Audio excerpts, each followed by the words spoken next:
Welcome everybody to the Baltimore Association of Black Journalists, our September meeting, which we are going to devote to activism within the sports realm.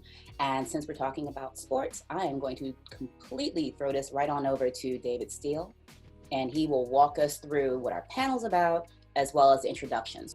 All right, great.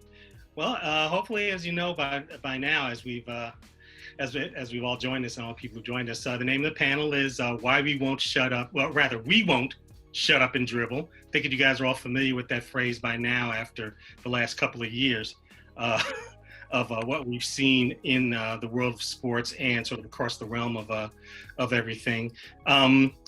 If you guys aren't familiar with the term, the origins of the term itself, I believe it was about 2 years ago, maybe even 3 years ago, LeBron James,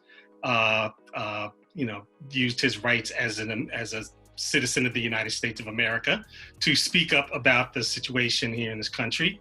And Fox News talk show host named Laura Ingraham went on this extended commentary about him, and she capped it with "Just shut up and dribble." It's sort of just another way of saying stick to sports, keep sports and politics apart, keep politics out of my sports, just entertain us. It's something that we've all heard, people who have followed sports our entire lives, in particular people who are athletes who are joining us today. And everybody who was on the panel today has basically refuted that and said, no, we are more than just that. We are athletes. We're not backing down from that, but this is who we are. We are still people of, who have a voice in this country, and we have an opportunity to take advantage of what we have in this country, of the platform that we have in this country. And this is something that goes back a while. They are not the first. They are the most prominent because they're the ones happening right now. If we even just go back to the civil rights movement, as we understand it, Muhammad Ali, for me, was the first athlete that I understood during my lifetime of being somebody who was willing to stand up as somebody who has a worldwide stage and use it to speak on our behalf as Black people here in this country, and to a larger extent of non-white people all over the world who are suffering under oppression. He's in this very famous photo from 1967 with some of the most prominent athletes of his day, who gathered in Cleveland, who were invited by Jim Brown, the Hall of Fame football player, to discuss Ali's decision not to allow himself to be inducted into the United States Army and to fight in the Vietnam War on conscientious objector means. You can see the people around him, the most popular ones, the most famous ones, Bill Russell, Kareem Abdul-Jabbar, and they're still with us now. Very thankful, that they still are, and they are still speaking out decades after their retirement. They're still keeping themselves in the spotlight and speaking up on our behalf and using their visibility as some of the greatest athletes of all time to speak up for us. Tommie Smith and John Carlos, a year later, went down to the Olympic Games in Mexico City, and when they won respectively gold and silver medals in the 200-meter dash, they took their opportunity on the world stage, and it was literally the first Olympics to be televised live around the world and in prime time here in the United States, to raise their fist in support of human rights during the national anthem. They have been catching hell about that ever since. They are both still with us as well, but they have never wavered from their commitment, not only to us as a people, but to themselves as individuals who did something on a grand stage as athletes, as the best in the world, and to use that to say, no, I'm not just gonna be your performer, be your entertainer, bring quote unquote fame and glory to you as an athlete. You're going to listen to me because now I have the microphone, now I have the camera in front of me. The athletes that are doing this now, to this day, have followed in their footsteps. We see the basketball players, NBA, and the ones in college, as you see the bottom photo there. These are athletes from Georgetown. This is from about 5 years ago, and you recognize the athletes from the photo above, who were protesting with their T-shirts on behalf of Eric Garner, who was killed by the New York City Police Department and the officers in a very infamous incident that was caught on video. It became a rallying point at the time. Clearly, we're still doing that today. We're going to discuss the developments just this very week about Brianna Taylor, the young lady in Louisville who was killed while sleeping in her bed by police in Louisville, Kentucky. The WNBA, when they returned to play, or rather when they began their delayed season because of the pandemic, they devoted their season, which is now in the playoffs, to keeping her name in the forefront of everybody's consciousness. And one of the many ways they did so, besides the t-shirt, besides her name on the court, they actually wore her name on their jerseys. Every single player in the WNBA has their name on their jersey. And when Jacob Blake was killed in Kenosha, was paralyzed by police bullets in the back in Kenosha, Wisconsin, just a few months ago, the WNBA players and the NBA players not only made their statements with their clothing, with their stances on the court, but for the first time in many of our memories, they actually walked away from their sport. The NBA players were in the middle of the playoffs. The Milwaukee Bucks, obviously that was Jacob Blake's home state. They led the movement in the NBA. The WNBA players did the same in their sport. They walked away. They said they would not come back until their demands were met, until they made sure that the proper attention was paid to the shooting of Jacob Blake. Just trying to put everybody in mind. Talking to our team and talking to other teams, we wanted everybody to feel like they were supported. And understanding that this isn't just about basketball. We aren't just basketball players. And just because we are basketball players doesn't mean that's our only platform. We need to understand that when most of us go home, we still are black, in the sense that our families matter. Like, we got this little guy right here that we see every day. His life matters. He needs to know that he can do what he wants to do whenever he leaves his house, when he grows up, within reason. Don't need to go out there crazy, but he matters.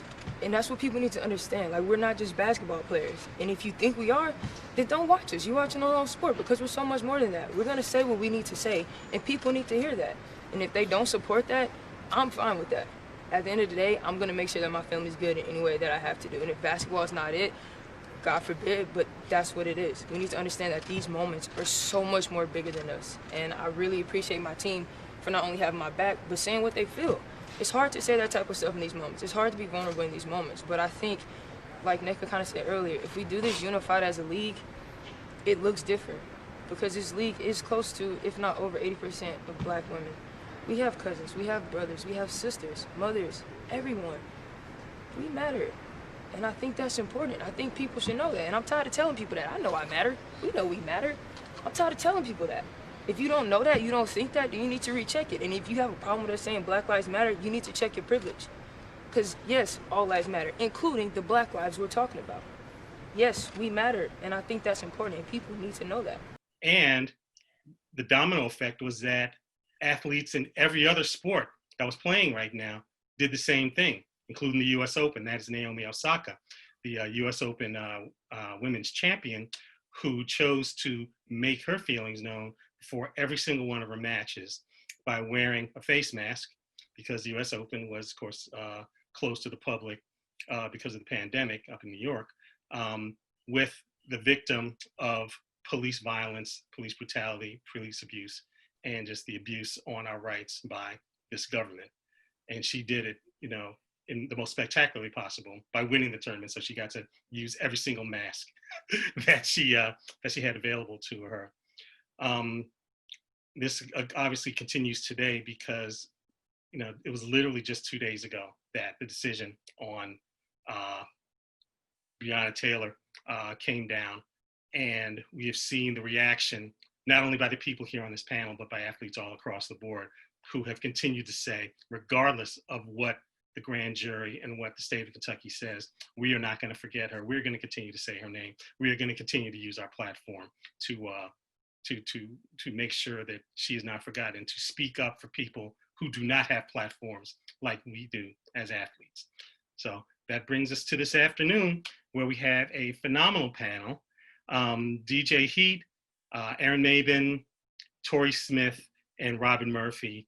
And I think the best way to introduce you to our audience here is to have you introduce yourselves. Tell us why you're here. Tell us about yourselves. Tell us a little about your involvement in this movement. And also, since you all have ties to our city, tell us a little bit about your experience here in Baltimore, what makes it special, and why the ties amongst you all are strong as they are, because I know that you all know each other very, very well because of all the activities that you all have here. So DJ Heat, welcome to our panel today, and fill us in on yourself, please. Thank you.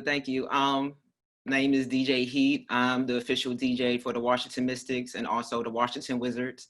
I am currently in the WNBA bubble, AKA the Wubble. I'm one of the DJs here. I've been here the entire season in the Wubble. Currently, like you said, we're in playoffs right now. Finals coming up where I will be the lone DJ at that time. I'll be DJing the entire WNBA finals. I'm a graduate of Morgan State University. That's my connection to Baltimore. Proud Morgan. Okay, Brian Waters, I see you driving. You put your hands up. I think with me being a part of this panel and movement, I'm very vocal, especially on social media. I understand my reach. I understand, getting messages out. I'm not one to bite my tongue. Definitely not biting my tongue, because I understand, especially, this week as a Black woman with everything going on, not just, injustice suffered by the men, but the women as well. And I'm glad the WNBA has brought that to the forefront this season, and just happy to be a part of this panel with these very distinguished people. I've never met Tory, I've never met Aaron, but I have colleagues that work with them and heard so many great things about them. And I've seen what they've been doing in the community, my whole time that I've been in DC and Baltimore. All right, thanks so much. Aaron. What's going on, everybody? My name is Aaron Nabin. I am a son of the city of Baltimore. Born and raised on the west side. Went away for my time in high school and college. Came back to the city. Always had my primary residence here. Spent 5 years playing professional football in the NFL. I played for the Buffalo Bills, the Cincinnati Bengals, New York Jets during that time.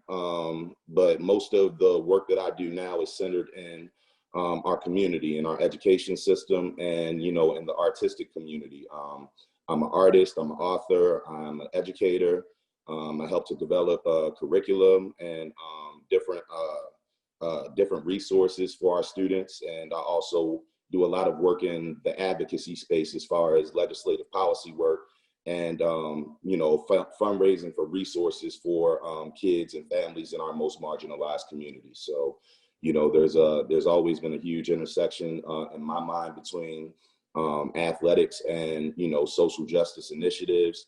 It's always been something during my career that I tried to highlight and, be on the forefront of. And it's a beautiful thing to see where our culture and society has come, how far we've come on that front, because certain discussions and certain actions that are being taken now, just when I was in the league, it wasn't a climate and an environment that they gave any of that, any kind of recognition or a platform. So to see kind of, how, because of the fact that players and organizations and people on the front lines have stepped up and said, regardless of what the agenda of these big corporations are, we're going to make sure that our voices aren't lost. We're going to make sure that we control our narratives and that we advocate, in spaces where it's uncomfortable for people that look like us. So again, I'm happy to be here. And how I work with some of the people on the panel.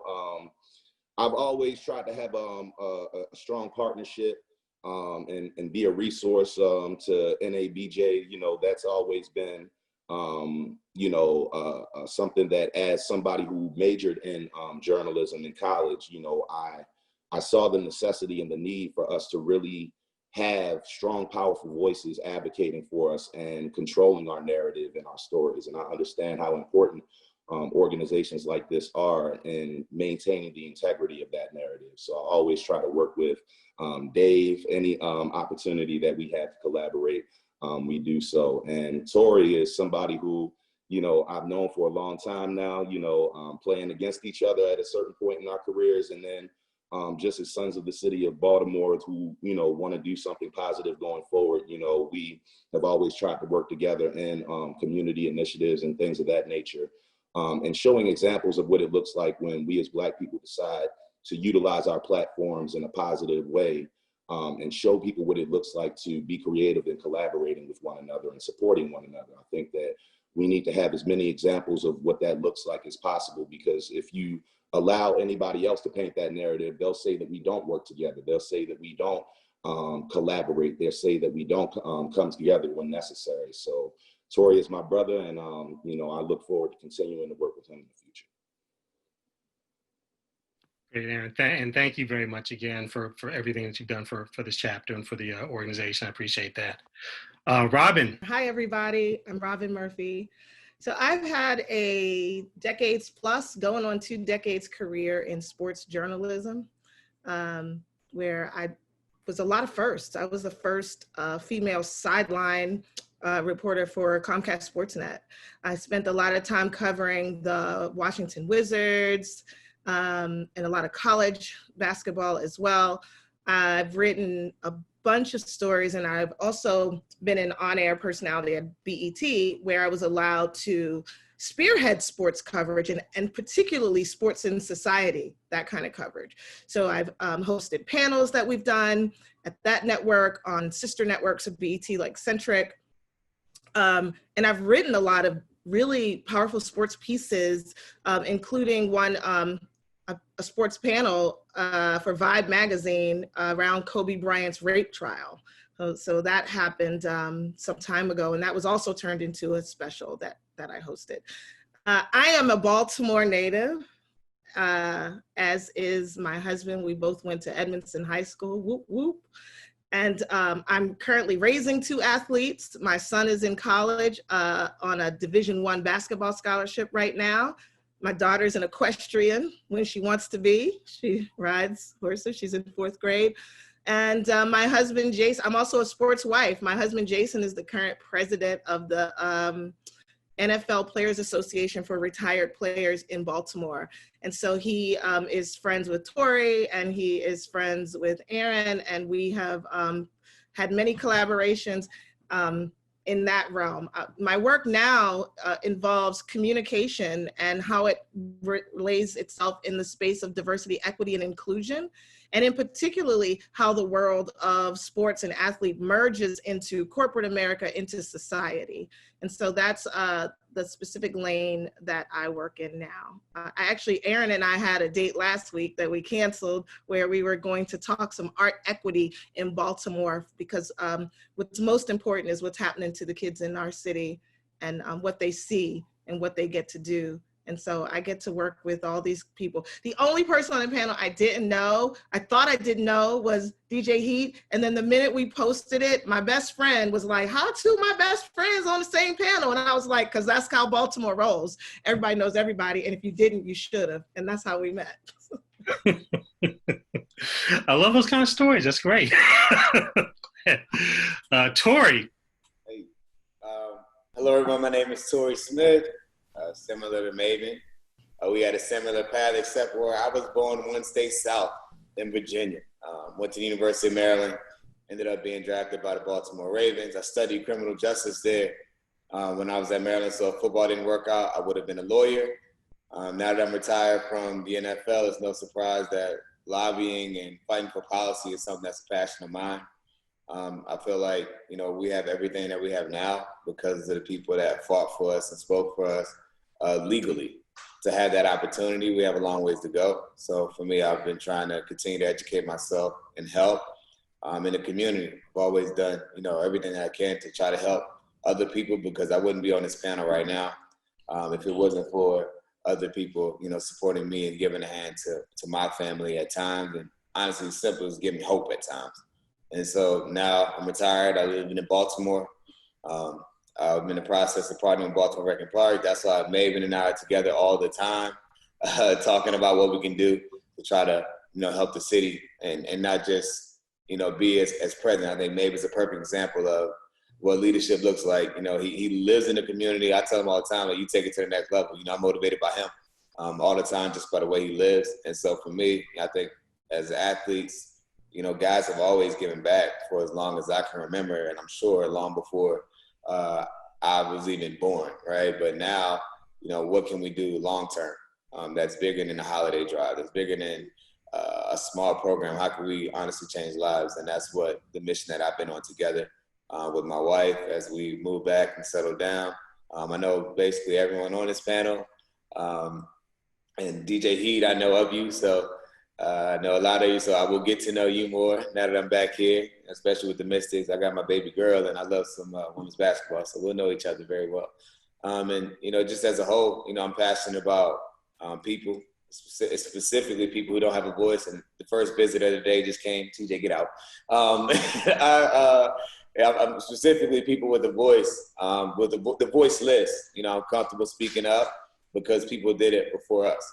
And what people often forget is we like to put athletes and say athletes are speaking up. Well, no, you're looking at Black men that are speaking up and Black women that are speaking up for other Black men and women, because we come from these backgrounds. These are us. These experiences are ours. They're our family members. These fears are ours. They're our family members, and it's important for any and everyone to speak up when they had a chance. And that's why I'm here. In terms of collaboration, I collaborate with any and everyone. I feel like I'm almost like a Baltimore local at this point because I know everyone that lives there. You know, because if I can support someone, I can. If I have the time and space, I do. And you know, that's something I'm passionate about, being back home. Well, great. Well, yeah, we appreciate you sharing your room with and the rest of your family with us all. We've seen them pop up a little bit and everything, so appreciate that. And these are all topics. You made a great point about how, you know, how easy it is to forget that even though it's been a constant topic of conversations, that yes, you know, we are citizens, we are Black people, we are citizens of this country. We have a right and an obligation to speak up like this, and it sort of escapes everybody's mind. And I know we're going to expand on that a lot as we go along. I think we want to sort of go to the topic that's at the forefront of everybody's mind right now. The Brianna Taylor decision. I can't even say the verdict because there was no real verdict. There's apparently not going to be even very much of a trial. The charges that were brought down literally did not have anything to do with her slaying. And this is a topic I want to have all of you guys comment on. But I want to start with DJ Heat because like you said, you're in the WNBA bubble. You've been in there for a while, so you were there at the very beginning when the decisions were being made about what conditions the players were going to play under and how you were going to keep Brianna Taylor's name at the forefront back when it was still, you know, there still had not been as much time passed since her murder as now. So DJ Heat, if you could sort of fill us in on how that all developed within the WNBA bubble, what you saw, what you heard, what you understood everything to be, and how the players sort of came to the realization that they had to do something and do it the way that they did it. I know talks began, of course, before the season of what would be done. I'm sure we saw with every league how players were deciding should there even be a season. You know, we have players that have taken the season off to focus on social justice. Shout out to the Mystic Zone, Natasha Cloud. She's one person that comes to mind, but those that have decided to play, you know, it would be in memory of Brianna Taylor, and also to bring awareness to a number of women who have, Black women who have become victims of murder by the police. You know, the league teamed up with the African American Policy Forum. They had the Say Her Name campaign. So I don't know if people see this on TV, but one thing that I see from the beginning, being there in the arena, is, you know, they were paying memory to a different victim every week. And for me to be in there to see that, like, it opened my eyes to a lot of women that you didn't even see make headlines. So every week there's, you know, it's been in memory of a different Black woman that was fallen by the hands of police, and you're thinking like, wow.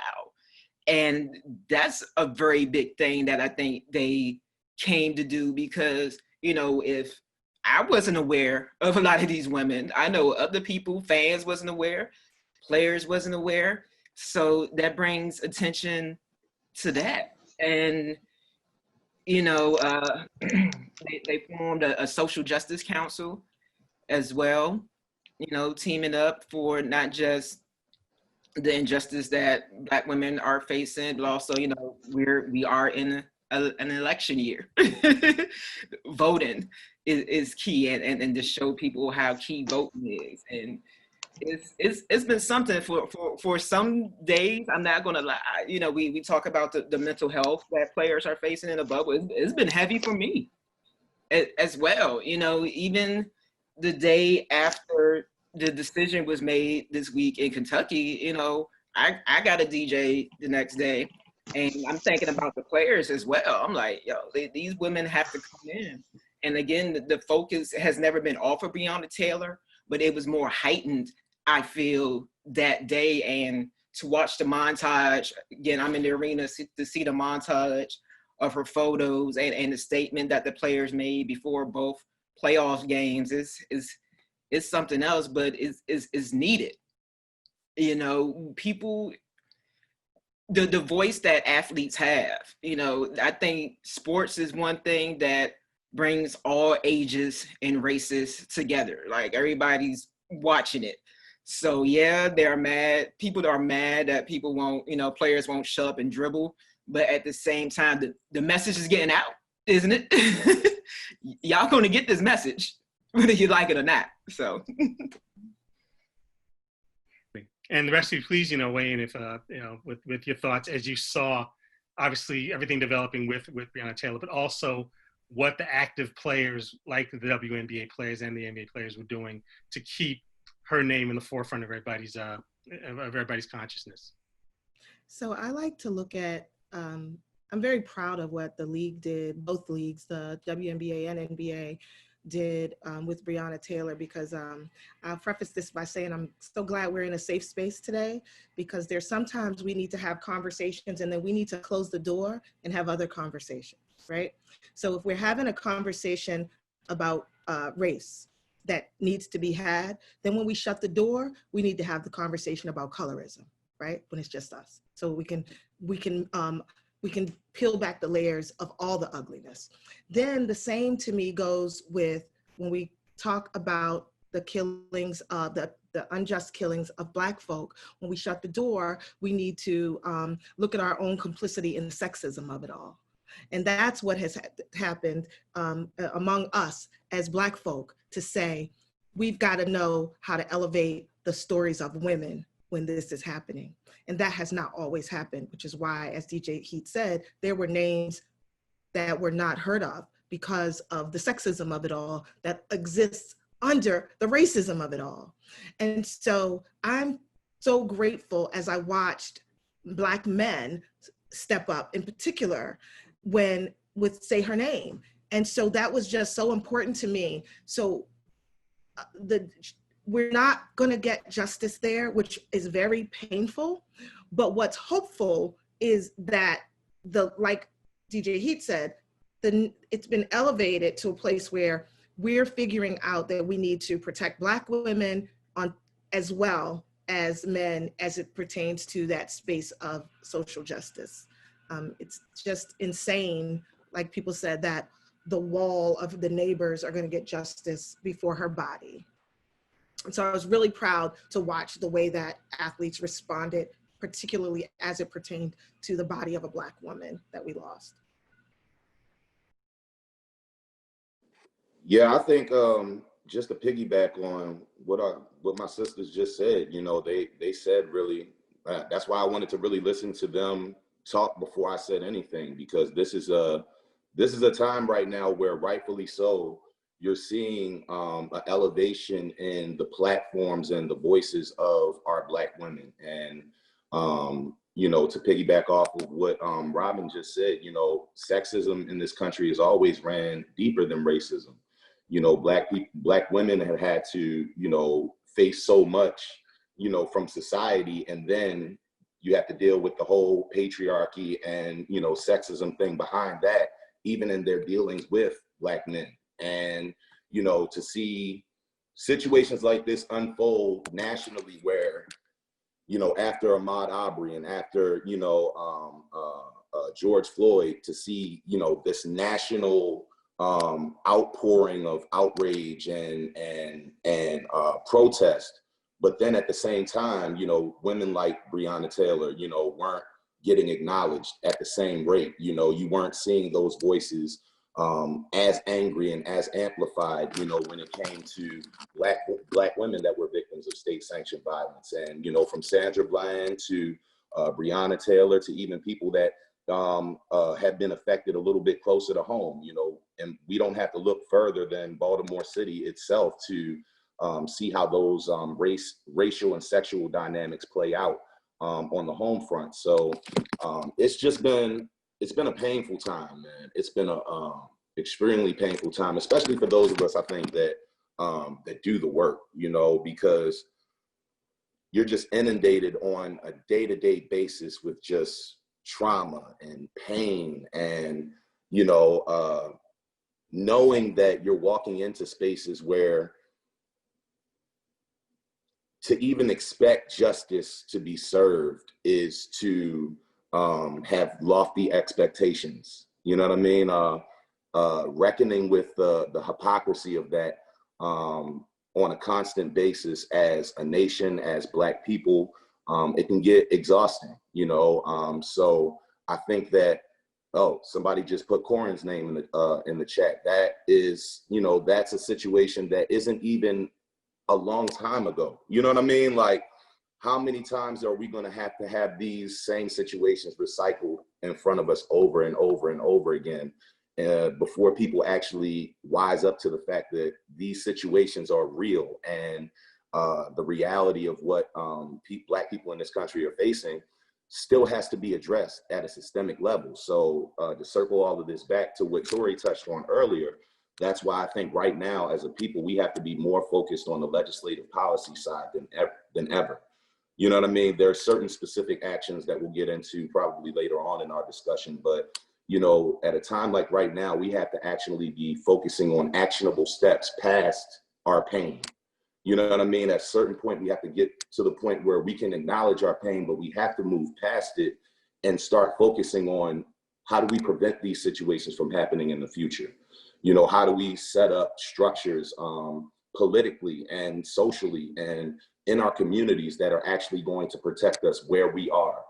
You know, so again, right now is a time where all of us are hurting, but I want to see us directing that pain in the right direction from a policy standpoint right now more than ever.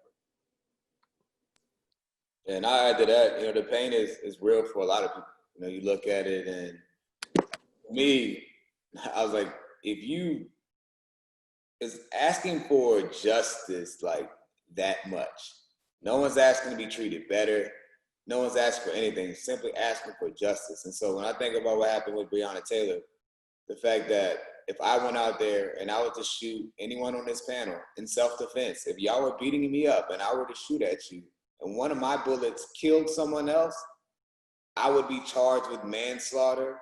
I would be charged with something else. And because the entire situation from the beginning didn't make any sense, from the no-knock warrant. They literally changed the law of the no-knock warrant before they even acknowledged what happened with her. You know, and just understanding that as a whole, you know, that's all about legal things. It's going to take politics and all these different things to try to change those things to actually try to get justice, because the laws that they have in Kentucky actually protected those officers. And so I think the more we know, the more we can fight to change some of these things. And bringing it back a little bit to when DJ he was talking about the athletes and how they're responding, we don't give the WNBA enough credit. They've been at the forefront. Before Kaepernick took a knee and really everyone woke up, the WNBA women were already on the front lines, letting people know what the problem was, how they feel, and that justice needed to be served. And here we are. And they continue to lead the way, and they continue to honestly be the example. It just may not be as many cameras there to talk about it like they do when men do, but I see it. I try to acknowledge it when I can. And for us, you know, at a time right now, it is, you know, I am very proud of the athletes and what they're doing, because now it's moving from protesting to really trying to understand and educate themselves on what can we actually do to change things. And that's really what the difference is, in my opinion, in this moment, and what we can do collectively to try to continue to push forward. Because, I mean, our grandparents complained about the exact same things that we're complaining about now. It's not new. But what can we do to change it going forward? And now I feel like that's the conversation that's being had, and we have to continue to push that agenda. You're right on point with all of that. I appreciate all your answers with this. And this is for the entire panel. Within all of that, and you hear that, you sort of wonder, we all get that. Why doesn't everybody else get that when they hear the way you talk about your lives, the effect it has on you, and the things that you care about, and the steps you'll take to go to it. And their response is always, you know, again, we've said all the phrases. We said shut up and drill. We said keep politics away, keep away from sports. We said stay in your lane. How do you all fight past that? Just the very base level lack of acknowledgement that you're people, that rather than recognizing you as people, you're being told to stick to playing ball, stick to entertaining us, stick to, you know, putting on a show for us, especially now during this pandemic. You know, we want entertainment, you know. How do you all fight past that? I think you got to start by pointing out the hypocrisy of that perspective. You know what I mean? Like I know we're supposed to be keeping our language, keeping it polite right now, but who the hell are you to tell me how I'm supposed to use my platform and my voice? Who are you to tell me, to dictate to me what is okay for me to talk about? Because I never asked to be your role model. But when you decide that we wanna bring awareness to breast cancer, you know what I mean? I'm told that, all right, you're a role model. This is what you're supposed to wear. This is what you're supposed to say. When we want to talk about supporting our troops, oh, we love that. We love making NFL players poster boys for that, which is fine. But my whole thing is, it's the hypocrisy of you thinking that me, a Black man who grew up in a city like Baltimore, that experienced things, you know, on a first basis level, you know what I mean? And then go away to college, get educated, actually take time to learn about the systemic reasons for that treatment, some of the reasons for my upbringing, some of the reasons for the inequity that you face. And then you're finally in a position where you have some money, you have a little bit of a platform, you have people that are looking at you and paying attention to what you have to say. And it's supposed to be perfectly fine for you to tell me how it's okay for me to use my voice. But when I decide to be brazen enough to decide to say something that goes against the company line, all of a sudden it's a problem. Don't presume to dictate to me when it's okay for me to speak up. Don't presume to dictate to me that I'm not intelligent enough to figure out how I want to impact my community and how I want to speak up on behalf of my people. You know, so I've always been the type of person where, all right, you want to tell me what I'm supposed to say? I got time. You know what I mean? Like we can have that conversation. And truthfully, being a kind of person or an athlete that has that kind of attitude doesn't make it easy for you to have a long career, because you owners of organizations don't necessarily want people like that in their locker room. You don't necessarily want people like that bringing what you would consider to be a toxic way of thinking and operating to your locker room, and having discussions that might actually lead to something bigger than the game. You know what I mean? You want to just tell me to focus on the sport, and that's just not. We're multifaceted human beings. That's not something that another person has the ability to tell me. White supremacy thrives on the status quo, right? So stuff has to remain the same, and even in the sports ecosystem, it lives, it's like a microcosm of the rest of the world as far as how they expect the athletes to be treated. And I couldn't say it any better, Aaron, like the hypocrisy when you tell an athlete, like, you need to also be a role model. And when you want to do Coats for Kids, it's great. And when you want to do, you know, we're going to do all wear pink for breast cancer awareness, it's wonderful. Oh, what about police brutality against men and women that look like me and my wife and my mother? Oh, there's the line. So the hypocrisy of that is steeped in keeping the status quo and keeping the athletes in a position of, you know, I'll just say what it is. It's like the field hand and the master. That's where they want you to be. You can be an entertainer, but you can't be an activist, and you can't be an educator. And it's insane. You know, I think about, like, I'll take it as far back as Chris Jackson, who changed his name to Mahmoud Abdul Rauf and immediately found himself out of a job because he didn't want, like Aaron said, it was considered, just the fact that Aaron has to say that standing up for social justice is considered toxic is steeped in white supremacy. This guy never saw the longevity that he deserved in the NBA because 20 years ago, he's like, I'm not standing up for the national anthem. And here we are 20 years later. The three things that they used to tell us that they didn't want being discussed in the workplace was politics, you know what I mean, race, and religion. They saw that as lines in which people on the team could get divided against each other, which I think is an insult to the intelligence of us as human beings that are athletes. It's like to act like an NFL locker room or an NBA locker room for that matter, a WNBA locker room. It's a collection of people from different backgrounds, from different points of views and perspectives. And part of a team coming together and building chemistry is understanding those differences and actually starting to build bridges of understanding between one another to the point where you're actually willing to go out and go to war with these people like they're your brothers and sisters. You know, so if anything, the locker room should be a place where that kind of stuff can be discussed in a robust way, because at the end of the day, it's like the differences between us mirror society itself.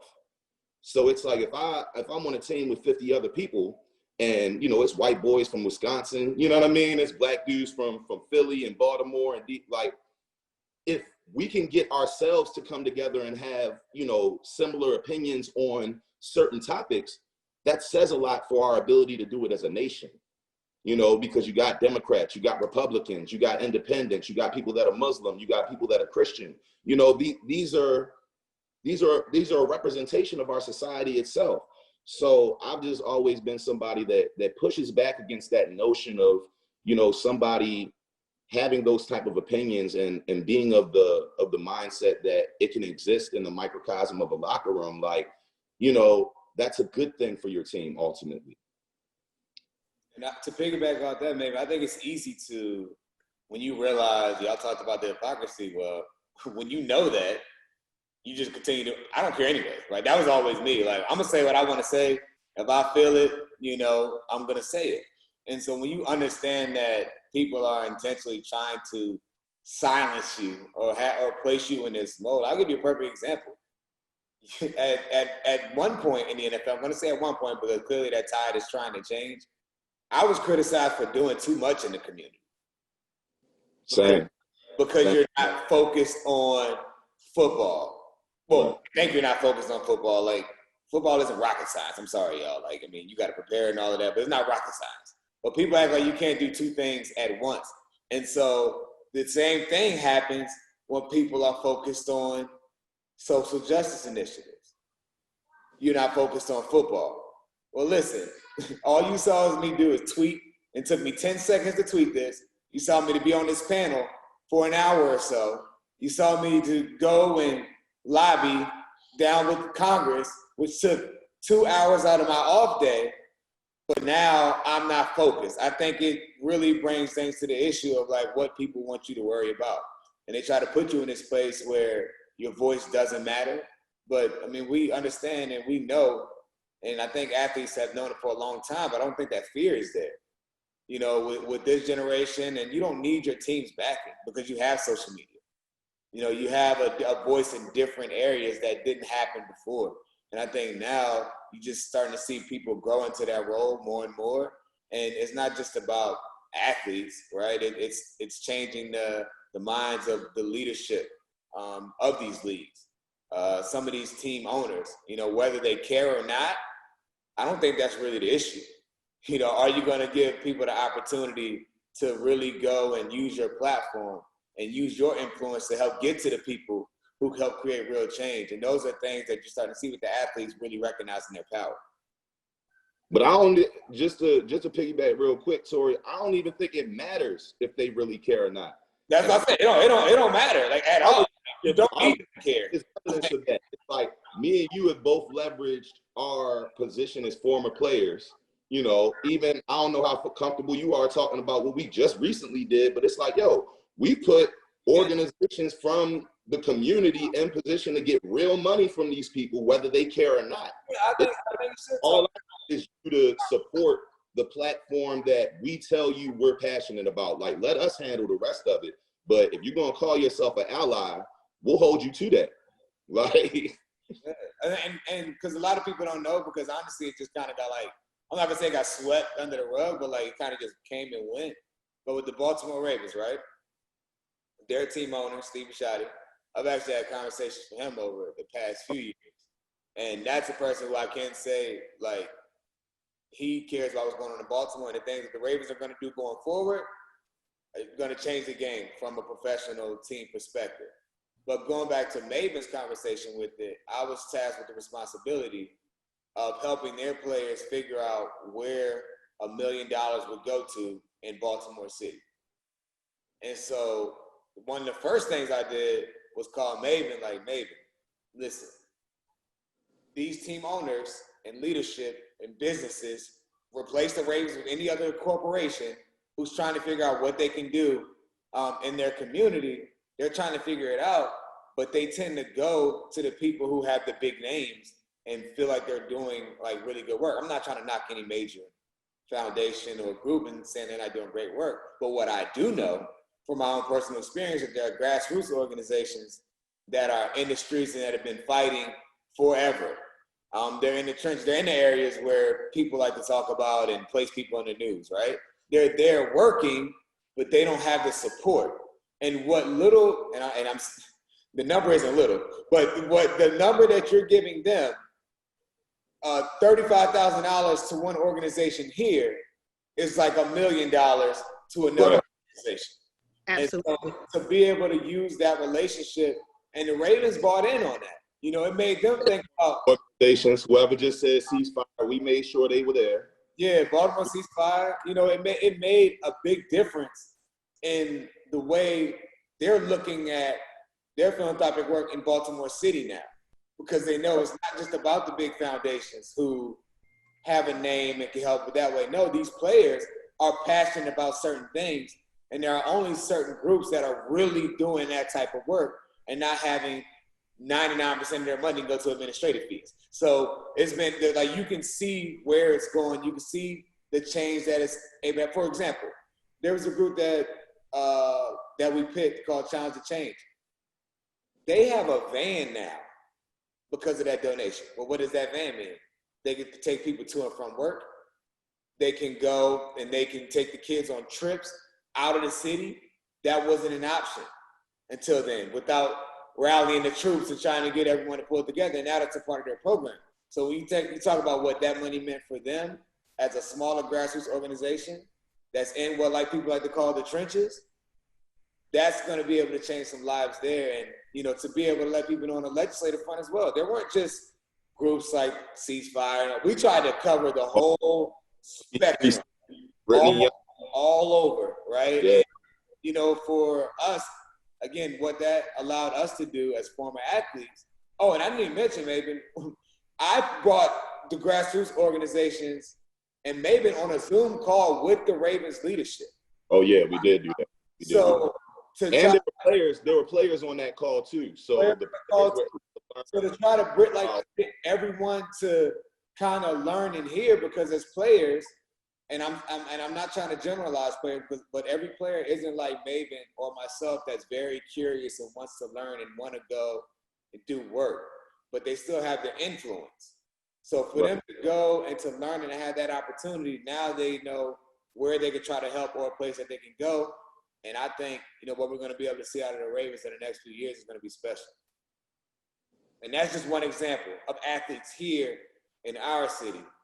Now, what does that look like when LeBron James does the same thing? Exactly. Right? He's doing bigger things, by the way. But what does it look like when you have leaders who are bringing corporations to change the way they view support? And even what does support look like? Because athletes nowadays aren't asking for permission. Athletes are doing things. Real quick though, I wanna touch on something real quick that somebody in the chat asked me and Tory. I don't know if you've seen it, bro, but they asked about that whole plantation mentality and how can somebody making millions see themselves as being on. If we really want to address this, then we can address it. That's something that I've heard this conversation play itself off a lot. I don't know if you've ever read the book. I didn't see the name of the person that put the question, but $40 Million Slaves is a book that was one of the first books that I read before I even got drafted. And it talks a lot about that plantation mentality and how it plays out in those dynamics. I think the big thing that people get hung up on is this idea of how can millionaires be slaves? And I can agree to a certain extent with the people that feel that way, that have that sentiment of, if you're making $1 million, like, yo, you're obviously taken care of, you're obviously well off. But we're looking at it from the wrong standpoint. The idea of this is, if you're telling me because I provide a service, right? And I get compensated for that service, because I actually participate in this service that I get compensated for, that's supposed to mean that you have control over me to dictate all of the decisions that I make, to dictate how I live my life, to dictate how I use my voice. At the end of the day, all I am contractually obligated to provide you is what's in my contract. I am agreeing and signing on the dotted line to play this sport.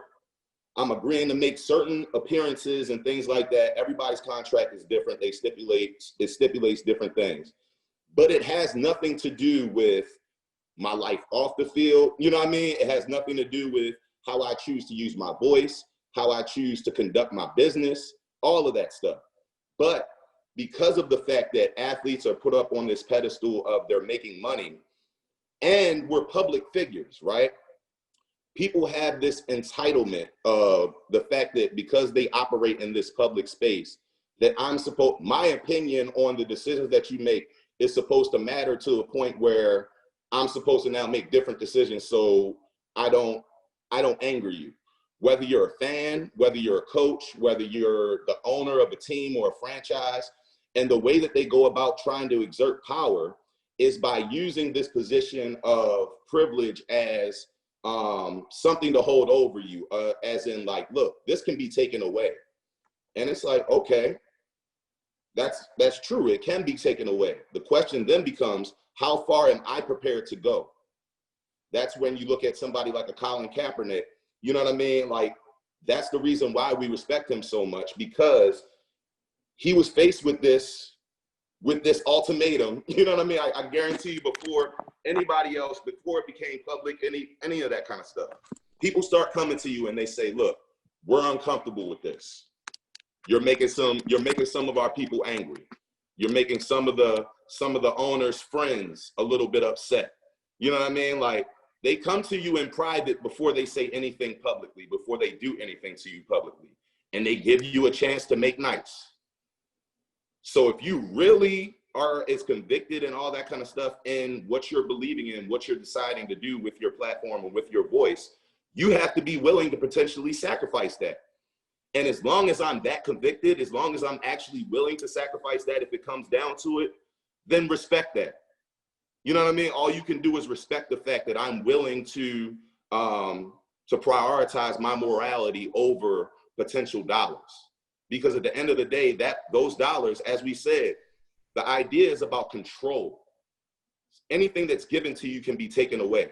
So if I can give you $1 million, I can take, how many NFL players have signed millions of dollars in their contract, and then unbeknownst to like the public, their team actually tries to recoup guaranteed money from the player after they release the player, after they trade the player, after they let the player go. So people don't really see the ins and outs and the intricacies of the position that a lot of athletes are in. And most athletes aren't millionaires.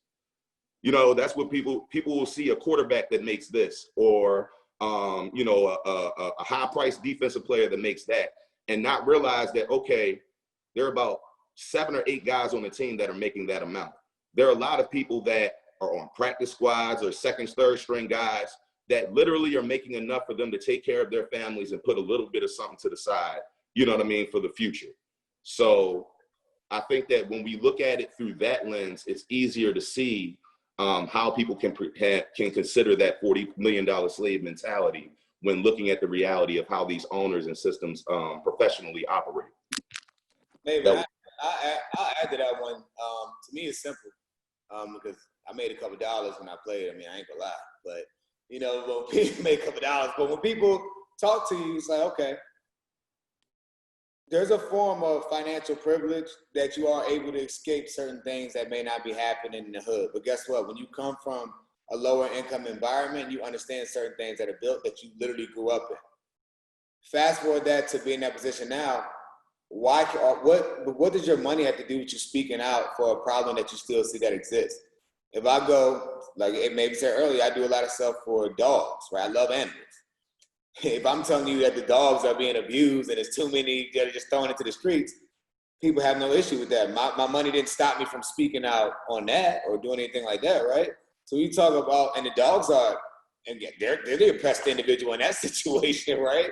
But when you talk about athletes and money, to me, when I take the helmet off, especially when people don't really know what you look like, when I go down the street or when I walk to the store, that doesn't stop you because you're a professional athlete and have millions of dollars. It doesn't stop you from being followed in the store.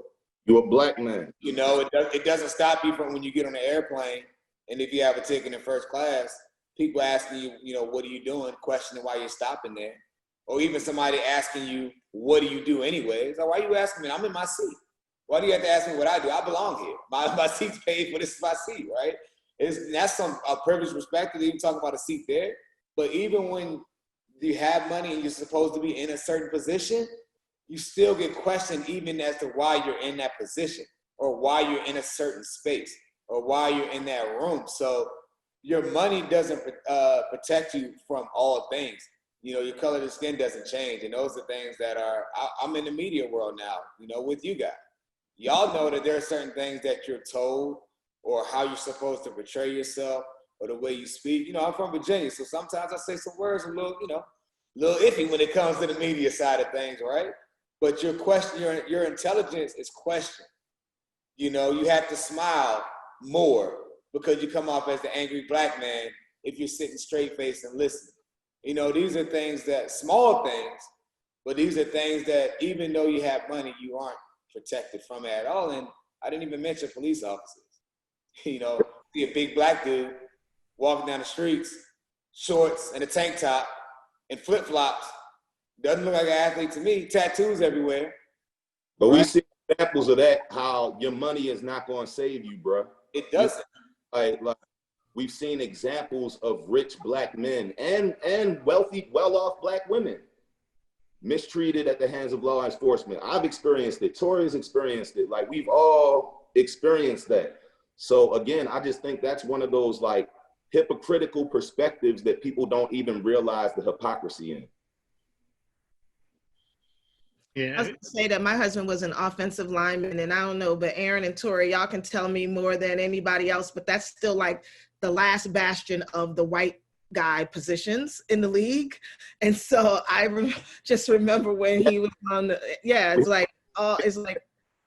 it's like big giant white guys, right? So when 2008 election, he was playing for Tennessee, and it was like very few black O linemen on the Titans at the time, and he was one. And the division that was caused in the positional player locker room, because these dudes was mad that it was getting ready to be a black president. And the oppression part was like trying to convince my husband that he was voting against his own economic interests by supporting Barack Obama. And I'm like, and so my husband would literally call me, because I've always been like the political firebrand. He would call me from the locker room like, give me something to say back to these white boys, babe. And I was told him, I was like, listen, our interests don't end and start with you. And my husband was the guy that Aaron described that didn't make a whole lot, I was gonna say a shit ton, but we're not cursing, of money. Right? He did not. So he's playing to feed his family and to save so that he could do what he's doing now at 38, which is be a businessman. And so there's no job security in that. Right, there's no job security. We weren't loaded. You make $400,000 a year. You can't live off of it. You got to live off of a tiny little piece of it, so that you're setting yourself up, right? So I was reminding him where we came from in Edmondson Village, and what it still looked like there, and what it looked like for our nephews and brothers and sisters who are on the literally on the front lines in an unjust society, and why his vote. That's why we're not gonna vote our pockets today. That's foolishness. We're voting our environment and our totality as humans. And when I learned, there's this gap, and it was hilariously, he found out that most of the white O-line would spend the day off golfing with the associate head coach at a country club they all belong to. So it was truly like a microcosm of corporate America when you say that a black guy will show up for the meeting with his presentation on Monday, but the deal was closed on Sunday on the golf course. And so that's that gap, and it happens with athletes as well. And that's why I'm just so proud of the guys today to have the opportunity to stand up and say it. And then one more thing, not for nothing, one of the things I don't think we're really talking about is it takes a LeBron, because that's when the economic power shift and the league is LeBron can't get mad at us. But the 12th dude on that bench, if he was standing up asking for the same things, he's just going to find himself, as Aaron said, probably out of a job, right? Because there's so many people that can come and fill that space. Nobody's coming to fill LeBron's space, right? So when he puts his power on the line and stands up, it causes people, because we're a corporate and economically driven society. So just like Michael Jordan wasn't saying nothing in the 90s, but if it was Bill Cartwright or BJ Armstrong or somebody else, help me with my memory, who was Craig on that Hodges. bench. Yeah, Craig Hodges is somebody who said at the end of the bench was not going to be effective. Could Michael Jordan have been effective? Hell yeah. Right. Well, that brings us to a question I've been holding on to, because I didn't want to break that flow or anything. And Torrey's the one who actually used the phrase, we're a different generation of players, of you guys of your age and your generation. And the generations that came before them were the Michael Jordans, the Tiger Woodses, and guys like that. There was a stretch of decades where athletes were, and it's particularly prominent black athletes, who were just sort of coming into positions of power, visibility, wealth, contracts, endorsements, things like that, and steered away from this as if it was a big, envelope full of Ebola or something like that. They wanted no part of any of this. They felt their explanation was there was too much to risk, too much on the line, too much to lose. I have to believe that there's still some of that in locker rooms and in different places in the bubble, different places now, where even when a LeBron speaks out, things like that. But players who resist speaking up, even on topics that everybody else is speaking up to, like what we're talking about today, because they feel that their earning power is finite, their careers are too short. They buy into a lot of what Bill Rhoden wrote about in the book. You guys interact with them all the time, and you're aware of them, even if you don't know them personally. They refuse to speak, even now when they have a platform to speak and they have an opportunity and an environment to speak in. How do you guys deal with that? And I guess on top of that, why are you guys different? Why is this generation different from the Michaels and the people like that? I think that's a great question, and, being in the locker room literally with Cap as the time the protest was coming on, there was so many different conversations. For some people, it's about money, right? I'm not in that position. I don't make enough. Some people we have to be honest, everyone doesn't care, right? And when you talk about the freedom that we care about and we're fighting for, freedom and equality, to some people, freedom to them is having money in their pockets. So it just isn't that important or that valuable to them.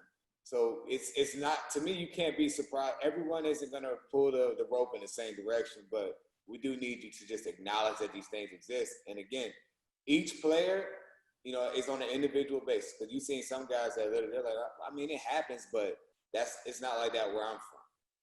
Or that may not even been their personal experience, right? So for some people, they only go by their own perspective, which is what people who don't understand go by as well, which is a problem. But when you're talking about it as a whole, I mean, the difference between the NBA too and those type of teams and the football team is maybe they're 60-something guys in the locker room? Yeah, exactly. You can't even get 60-something guys to agree on what kind of food they want. And hold up real quick though, bro. It's like you already touched on it. We're not a monolith, right?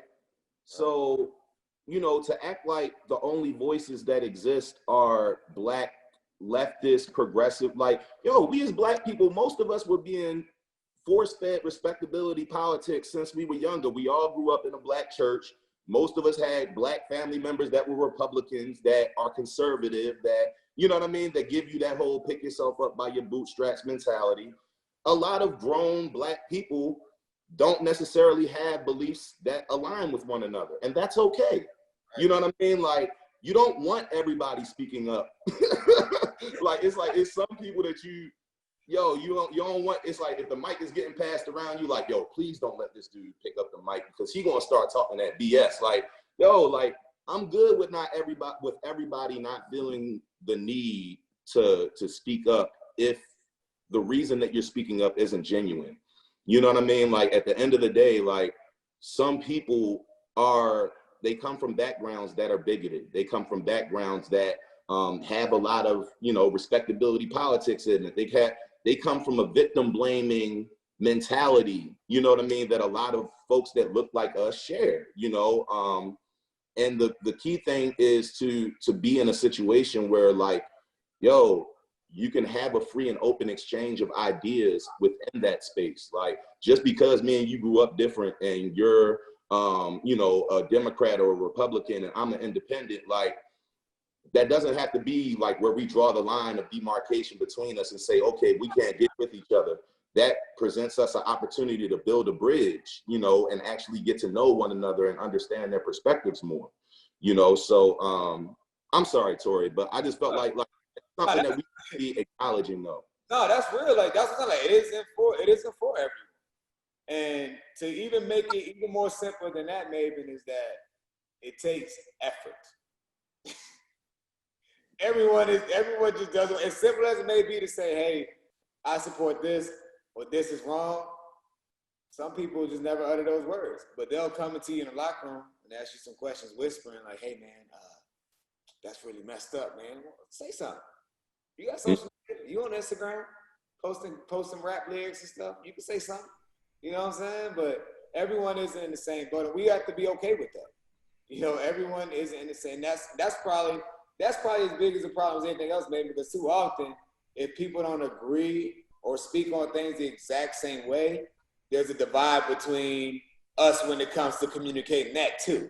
So to me, man, just stay in your lane, focus on going forward, and just keep the mission and stay forward, because there are different ways to get to the same spot. People have different strategies, and that's okay. As long as you're doing something positive, continue to do it. If you're doing things negative, just stay out the way.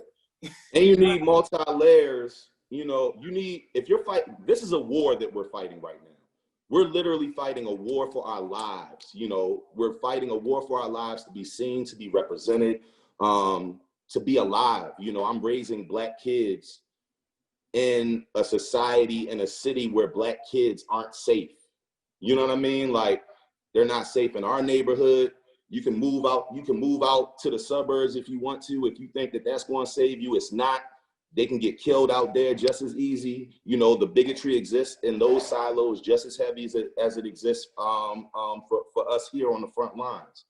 But you need people that are willing to fight in different ways. We need people that are working on the legislative policy side. We need people that need to be willing to mobilize in the streets and, you know, hold up their signs. We need people to be willing to tweet.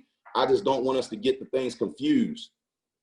Just by doing one of those things doesn't mean that we're doing all that needs to be done, because just tweeting ain't enough. You know what I mean? Talking about.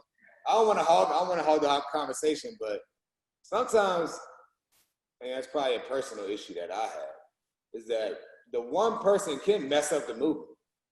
For example, Charles Barkley, and what he said about Brianna Taylor, right? There's some people that you will make a headway, trying to get them to understand. Charles Barkley goes out there and says, well, I wouldn't put her in the category with everything else, you know, da-da-da-da. And also, like, see, that's exactly what I was saying. And you have guys like Aaron Maybin and DJ Heat and Tory's trying to tell me, da-da-da-da. And then he just pushes you back. But that's something personal I had to get off my chest. So I don't know if they fits into that, but that's coming from, bro. I understand where you're coming from, but we also got to understand that, you know, the Charles Barkleys of the world ain't going anywhere. Like, I'd love to be able to put Jason Whitlock on a boat and send him off sailing somewhere for somebody else to take him. But like, yo, they here. And as long as perspectives like that exist, as long as the Candace Owenses and, you know what I mean, the Kim Klasiks are around, they're going to get platforms. And I can't, for me to be like, yo, you shouldn't have a platform, you know, even if you're saying something that's blatantly ridiculous to me.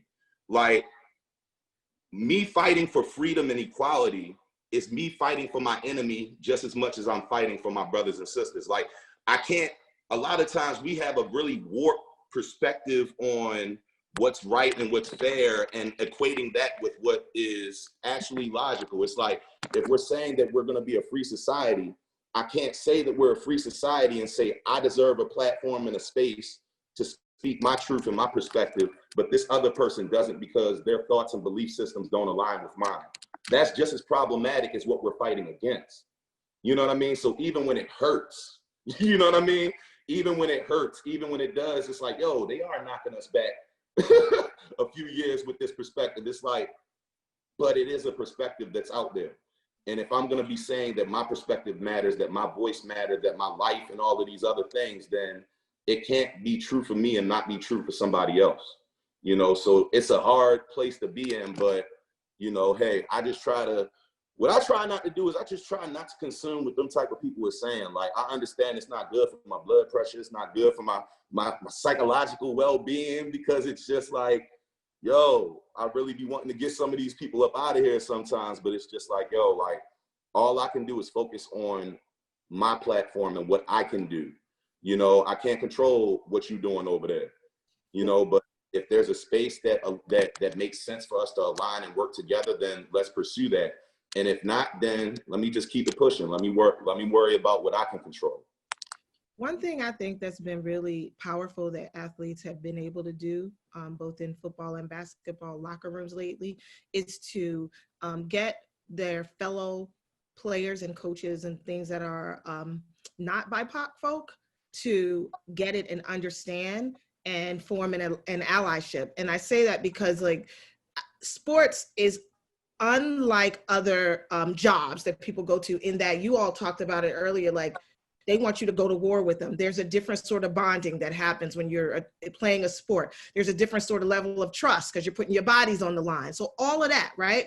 But on top of that, I think it is okay and necessary for athletes to then, for Black athletes to say, if we're going to care about this thing that we're doing together to make the money, to entertain the people, then I need you to care about me and my family when I leave here, or my nephew when he goes to the store at night, and care about Black bodies and stop politicizing. Like, there's no reason that we are allowing people to politicize the fact that Black lives matter, or politicize the fact that I just want to be safe in a space of police brutality. The numbers are not lying that Black men are dying at a 4 or 5 times the rate in police interactions. So if you care about me, say fellow O-line guy or whatever, or coaching staff that's mostly white, or Steve Bisciotti, who did put Black Lives Matter on the field. If you care about what we're doing in this thing we're doing together, then I need you to care about my Black body and my family's Black bodies away from the sport. And so when I'm watching like the white guys on the teams with the NBA wearing the names on their jerseys and kneeling alongside their brothers and sisters, then that's where impact happens, because we're convincing people outside. And I think it's fair to go to people. I get it. Like we have different perspectives. You don't have to vote like I vote. You don't have to identify as Democrat or Republican. But what I need you to do is find a space that you're going to respect me as a Black man when I leave this, when I take the helmet off, when I'm just driving down the street and no one knows who I am. You need your white people on your team and in management to care deeply about you all as human beings. And I think that that's where it starts. 100% true.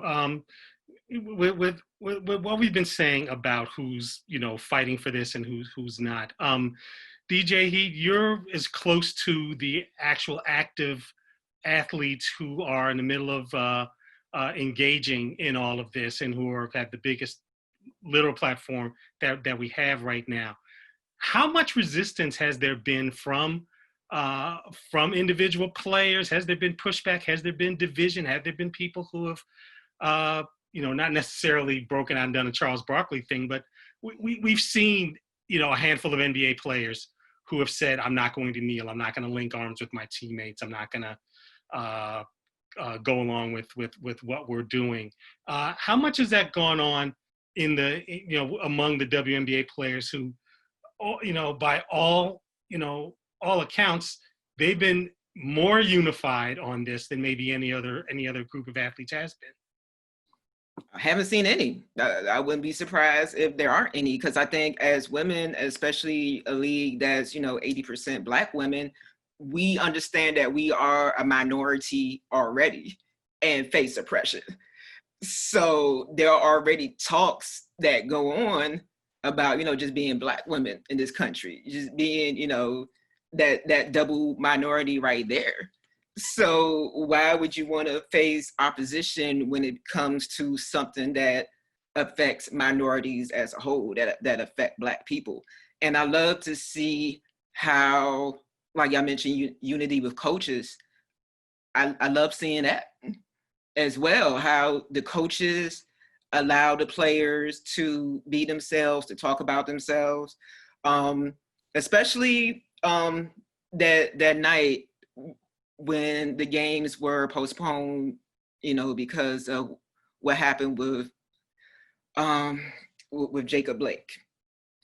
So when I walked into the arena that evening, the Mystics were the earlier game. I wasn't DJing that game. I was DJing the second game of the day. So usually when I come in DJing the second game, I will already hear music playing for warm-ups for the first game, because the two courts are right next to each other. So when I walked in and heard silence, I was like, okay, what's going on?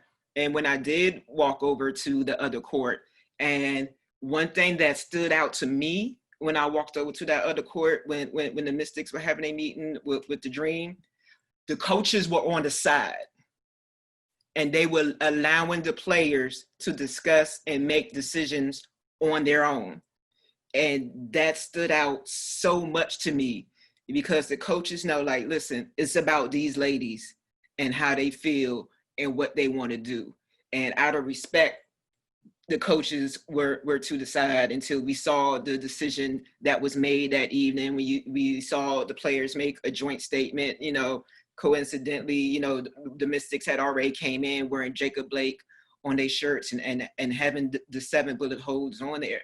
So just with unity with that, what I see from all members of staff from all these different teams, I have literally DJ'd for every team in the league while being in this Wubble. And so I seen the bond with every team in the league, for everything, just for the fight for our brothers, the fight for Black women. You know, there was even a team that has shown support for Black trans women. And that's amazing. So I'm happy, like you said before, that the WNBA has been at the forefront, like Tory mentioned, and to see how they continue to be in the forefront, and just to see how great conversation can come about without seeing that opposition. Because, you know, we're 80% Black women, so we understand what it's like to face hurdles in this country. And, you know, that's why I was just sitting back listening to Tory and Aaron, because we hear, you know, I'm a sports fan overall in general. You know, I'm watching every sport. So to hear them talk about their experience in the locker room firsthand, you know, we always get rumblings as fans, and we see, you know, like certain players, like, yeah, this player, he ain't doing this, he ain't doing that, you know, he's a good old boy. You know, we got players that can say the N-word and then still be signed on the team, and like that's friggin' amazing. That's wild to witness. And so it shows you the differences between each league, and it's really something is amazing to watch. And, you know, I hope that all the leagues can fall in line. I know with NFL it's tough. I know with NHL is even tougher. We can even go, you know, NASCAR, everything. So, but, you know, the fight, I think everybody involved is going to keep fighting and keep bringing awareness. You gotta shake that table. No, well, I'm so glad you brought all that up, because these are all things that I, as, you know, a sports writer, I wasn't totally aware of. I mean, and I tend to watch WNBA very, very closely. I was actually watching the whole Mystics run last year. I'm a huge Christy Tolliver fan. You know, her whole Maryland background and everything. I'm so proud of all the things that she's done, all the things that the Mystics collectively have done, Natasha Cloud and all that.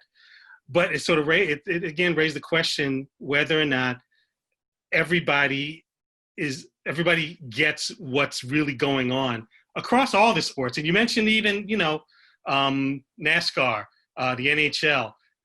We mentioned tennis at the top of this whole thing. And so I wonder, for the whole panel, how are we as Black journalists at our various outlets, and as Black media at possible Black media outlets and things like that, how are we getting your message across? What kind of job are we doing to let people know what you guys are doing, and how can that be improved? Can that be worked on? What have your big experiences been with interacting with us, the ways that you found to get your message out, whether you go to certain media outlets, avoid others, use your own platforms? How have we, where have we fit into this, and how have we done in doing this? And this, again, for everybody. I think that Black media has done as great of a job as they can. I mean, people are writing things, people care, right? And you just, depending on the platform is what gets the most attention. Like, so I feel like sometimes people feel like people don't care, great articles or fact-based articles aren't happening because you don't see it on ESPN or you don't see it on whatever huge network. And so to me, that's probably the biggest issue. I always took a lot of pride in, you know, whenever a reporter of color, specifically a woman, came, I would try to give her the best information I could, because I know too often, you know, that they're put at literally the bottom of the totem pole. They're not, like, it's like their expectations aren't there, like they aren't great reporters or capable of covering things. And so I recognize that as well, you know, with men.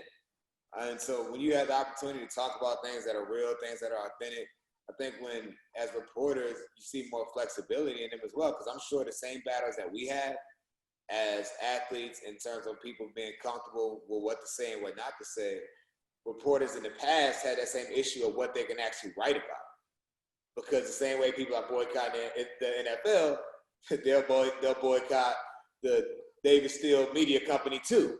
So there have been a lot of different things that have happened over the years. And I think, again, great work is happening, and it's more so on the players. And you've seen that, I was about to say in terms of players and Black athletes recognizing their power, but you are seeing that. guys are forming their own media companies. Cap formed his own media company, right, to do his things by himself.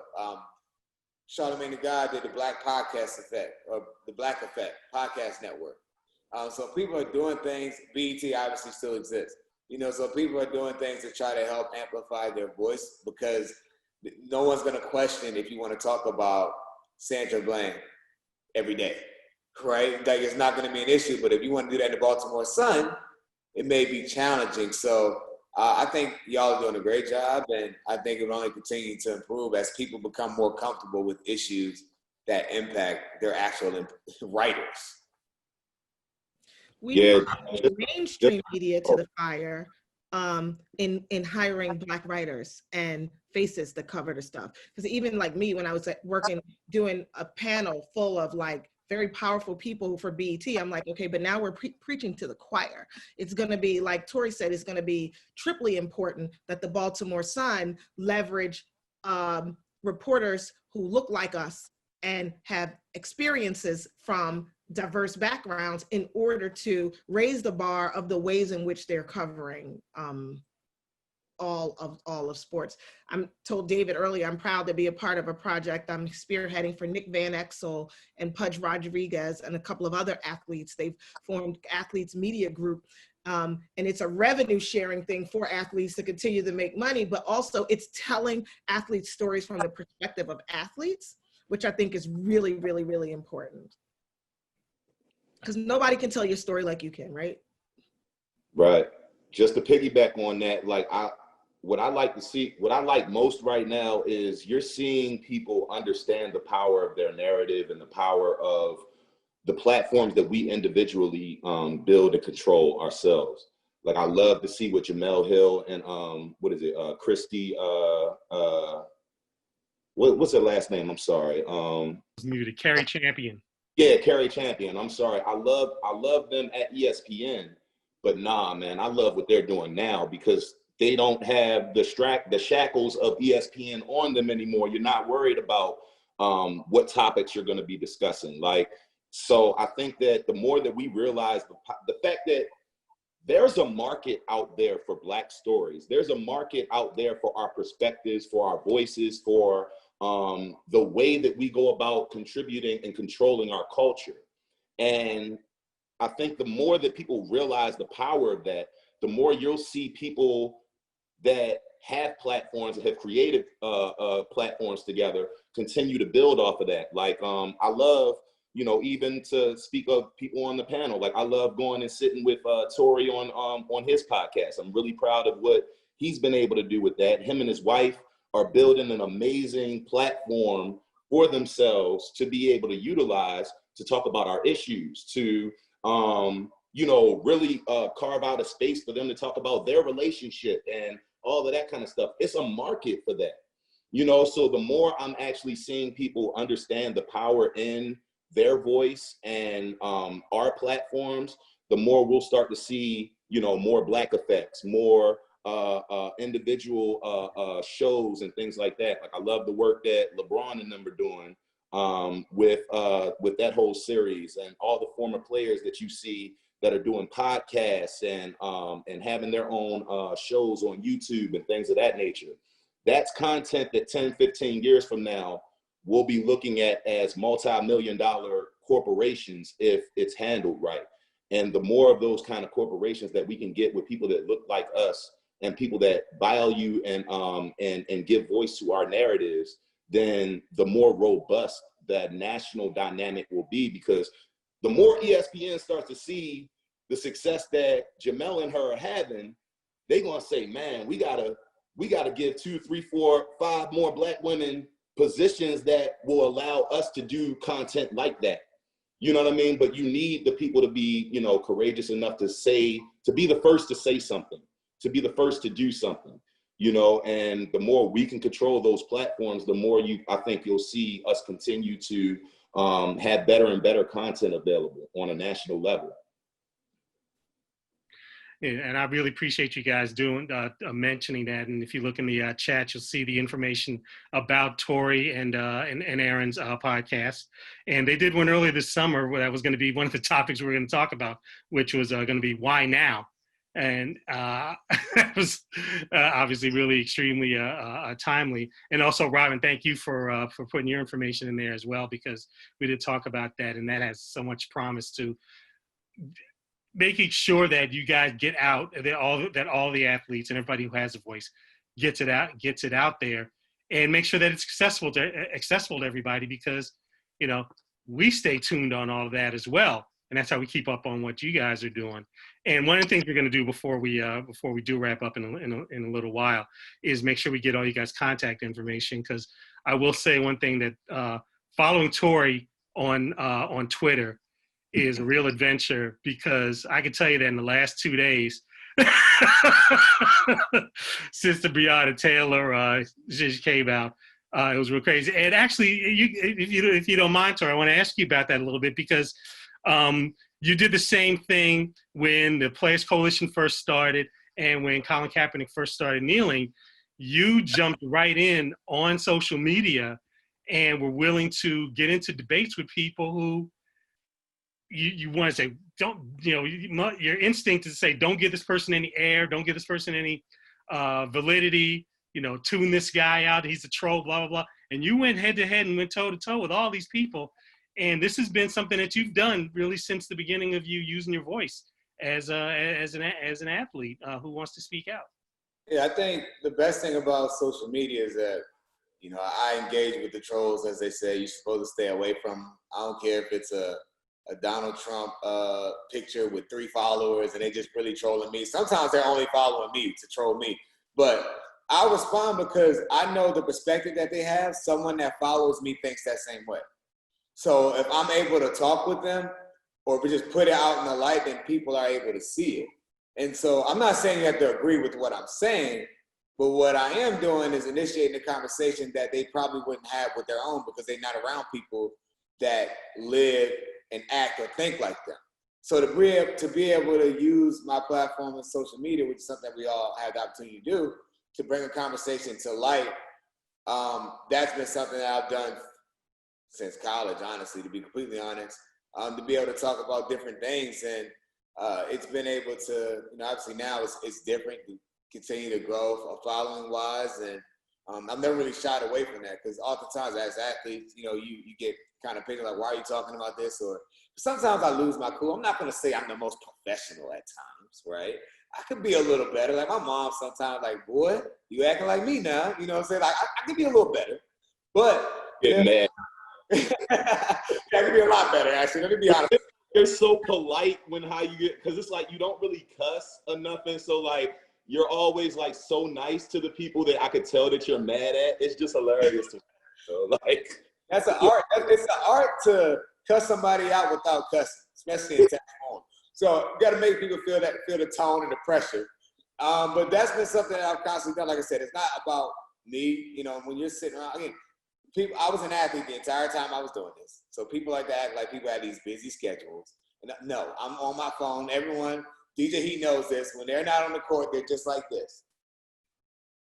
And they're spending their time on their phone. So for me to engage in a conversation like that opens someone else's eyes to a conversation, to me, I think that's just my way of creating dialogue.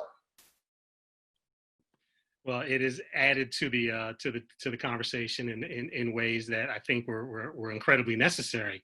You guys have been incredibly generous with your time, and we've been talking for a really long time with almost no breaks. Only went a couple more questions past you, and DJ he brought this up a little earlier. You two guys played in the absolute biggest sports league maybe on the planet. We've talked about the 2 biggest basketball leagues that we have here in this country. But we've also seen activity on the smaller stages and in sports where we're not represented as well. We've said particularly when the basketball players walked out, the baseball teams joined them, the NHL teams joined them, the U.S. the tournament that preceded the U.S. Open shut down for a couple of days. And if I'm not mistaken, NASCAR did as well. And NASCAR's back in the news again now because the team that Bubba Wallace drives for, and we saw what went on with Bubba Wallace earlier with with his Black Lives Matter quest and with the noose and everything. Michael Jordan is now a member of that ownership team. So if you all could talk a little bit about what is happening on the sports that are less identified with us, that are less identified with our cause, and what they have done and what they have not done to in service of this cause. I actually like I like to read up on that move that Michael Jordan made with getting involved with that NASCAR team. I can't remember verbatim what the quote I read from him was, but he said something about that being an intentional move, to have more representation in that sport. But also, you think about a guy like Bubba Wallace, like, what safety net has ever existed for him? You know what I mean? Like, think about the uphill battle of being the only Black guy in every group of like NASCAR races that you're in usually. You know what I mean? Like, the only person I ever used to think of in that same lane was, Tiger Woods way back in the day, where he was like the first Black man that you saw in that position in a sport that really isn't for us, And I think that Michael Jordan was somebody that growing up, I was always disappointed in from that standpoint, because I've always looked up to the Muhammad Ali's of the world. You know what I mean? Like, I've looked up to the Lou Alcindors, Kareem Abdul-Jabbar, that he changed his name to, Abdul Rauf, that, really got blackballed way before any of these guys did in the NBA, and Michael Jordan was always somebody that culturally, you couldn't not be a fan of what that man did on the court and, the giant that he became. But then whenever it would come to situations where you would expect somebody of that stature to say something, pertaining to Black people, he would always sidestep it. And then, the arrogance of him just basically being like, Republicans buy sneakers too and all that kind of stuff. But I think as he's gotten older, and I think as he's seen how guys like LeBron and guys like, Chris Paul and Carmelo Anthony and, Dwayne Wade and all of those guys have been kind of fearless, really. Like, the one thing that regardless of how you feel about those guys as players, you cannot ever call them anything except for fearless with how they utilize their platform to speak up for folks that look like them, whether you agree with what they have to say or do or not. And I think that as he's gotten older, Mike has realized where he's dropped the ball as far as his role in helping to carve those spaces out. And I think that now with him understanding that a little bit more, you're seeing him move a little bit different as an owner in basketball. And, hopefully he brings that same energy to this new team, NASCAR wise, where you could, hopefully 5 years from now, we see a few more Black faces in that sport. And maybe they have now a home that they can build off of. Because at the end of the day, until we start owning more things, until we start having Black owners in the NFL that actually care about moving that needle, until you actually have, the players in the NBA start to come together and pool their money and purchase teams. You know what I mean? Like, I think that that's really when you're going to start to see us really pushing the needle as far as our influence and wielding those platforms to our benefit as a culture. Hey, Aaron, so I have a little bit of a different perspective on Jordan. Like, I have also felt like he didn't do the things that I thought he should do, the way that I thought he should do them, at the time I thought he should do them. I think part of that was like having been told from very early on that he was like a corporate entity and that certain things would ruffle those feathers and make him lose income, and like balancing that. So I used to work for David Falk and intern for David Falk and then work for him when Michael was a client. And then also Allen Iverson became a client, right? And Allen just had a different mindset of, I don't really care if I ever make money outside of the sport because I'm here to play the sport. Allen's rookie year, when guys were, I don't know if they still do this in the league, but they have this, they would always have to wear suits on road trips. Or they would get $1,000 fine per game that they didn't, right? So Yeah. AI just literally walked in with a 41 home games, 41 away games. He walked in and gave him a $41,000 check at the beginning of the season. Like, I'm just not doing it. And that was his mentality towards almost everything, including like being inside the structure or outside the structure. And so I kind of saw him and Michael, both were David clients. Like, Michael's like, I need to be inside the structure. I need to be outside the structure. And I think that prevented him from speaking up when he shouldn't could have. You know, like Michael was a baby daddy and not married to the woman at the time with 2 kids and wanted a Haynes deal.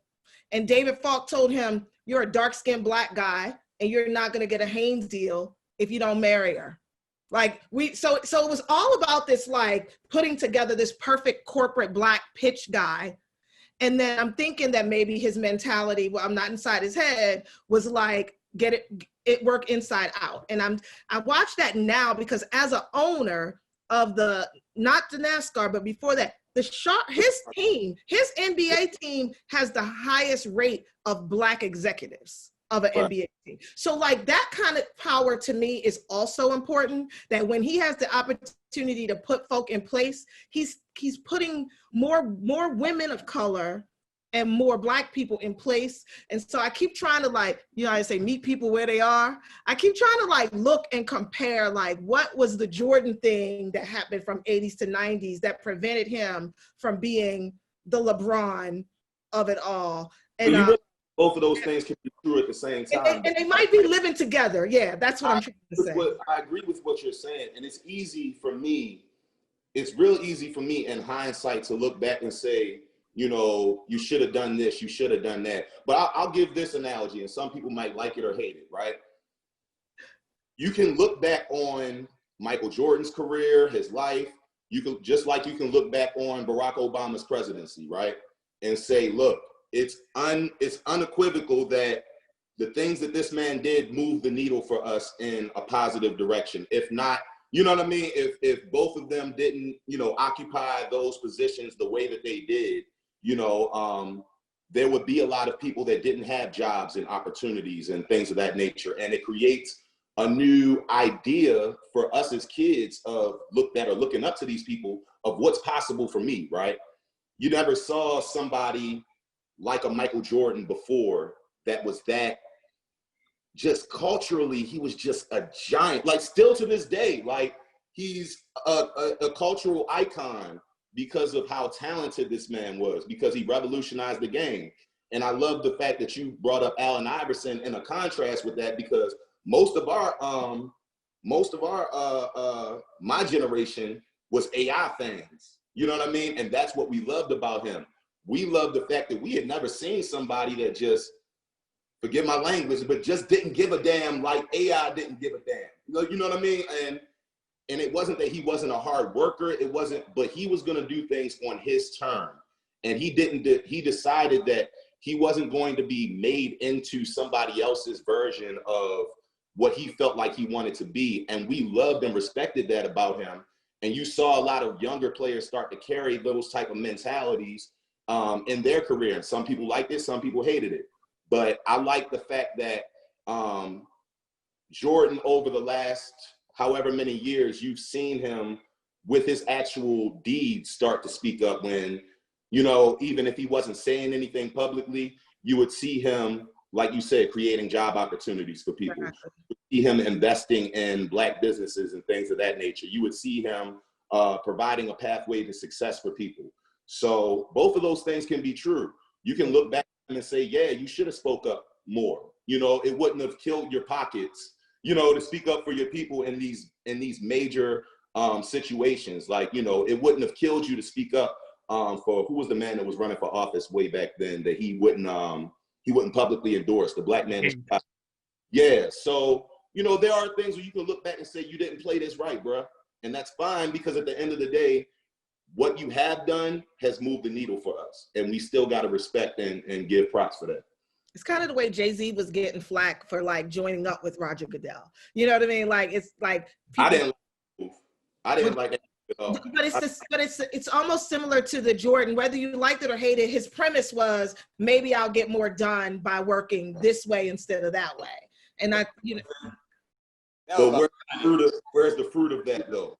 If we want to be real, like I know too much. If we're gonna give if we're gonna give Jordan 20 years to look back, I give Jay-Z 20 years. No, that Jay-Z deal was about but Jay-Z does other great things.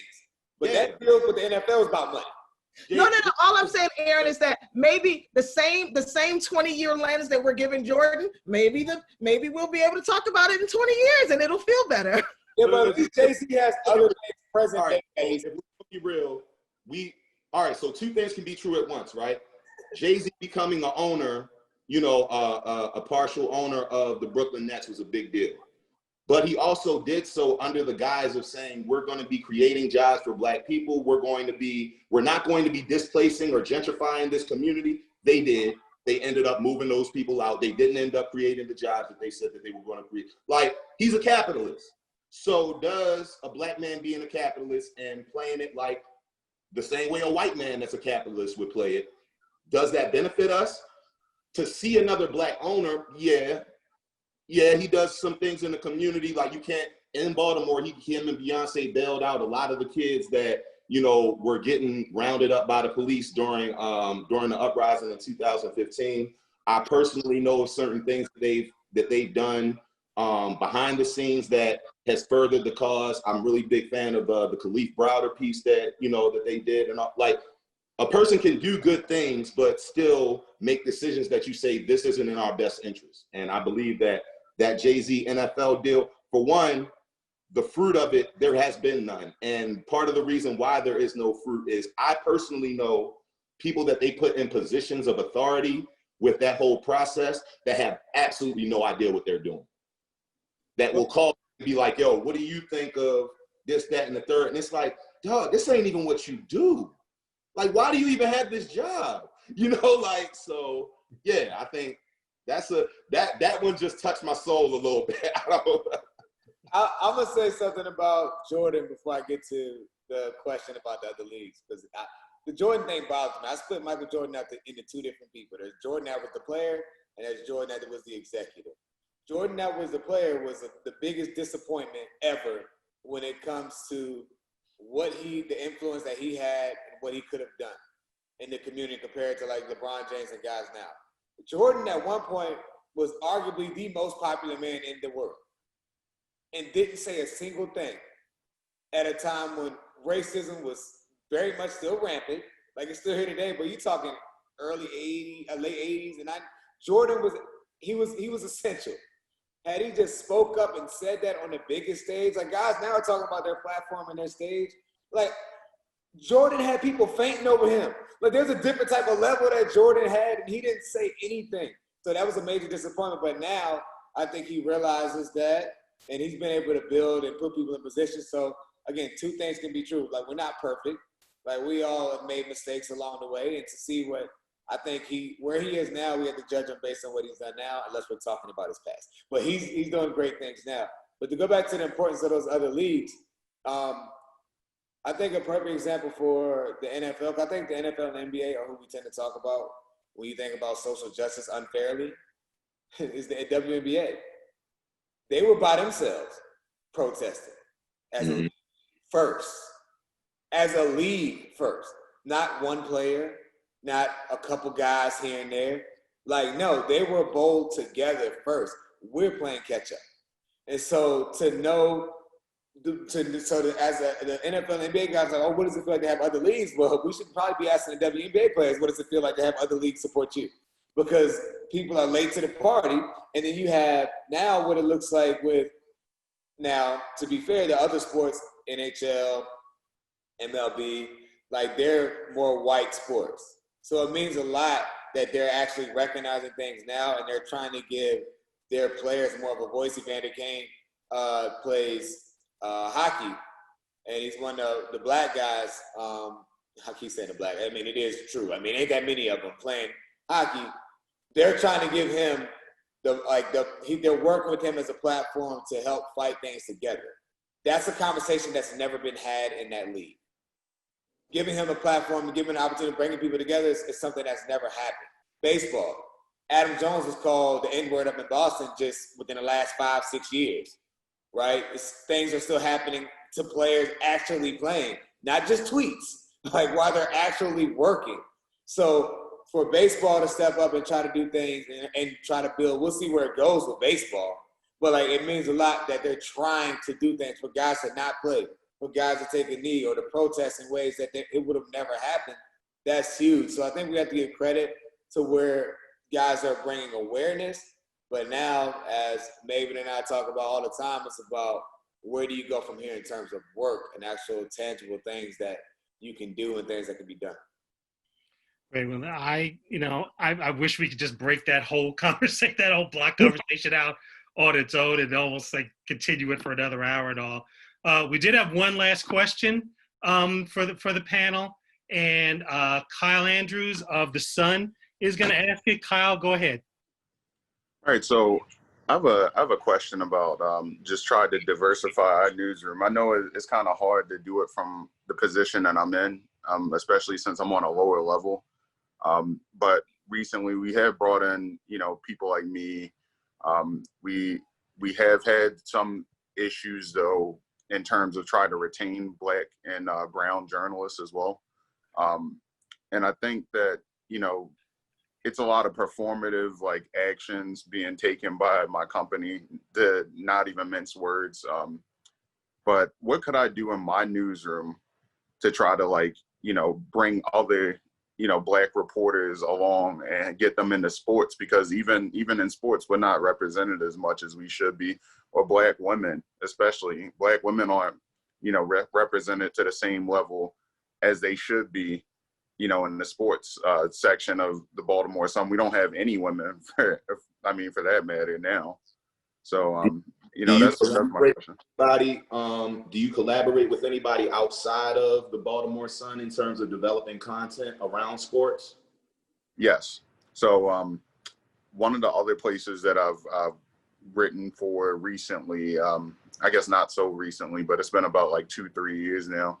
I used to write for the demo tape, which is owned by a couple of people that I know who went to Mount St. Joe with me.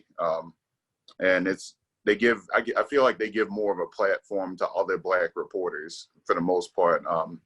It's mostly other Black writers. Well, it's all Black writers for the most part, except for one. And, I think that what they tried to do is try to make sure that we still do have a voice, but I can see that sports aren't as big as they were when I was writing for that site. Mm-hmm. So I have tried to direct other people to go to that site, even if they can't get to the Sun.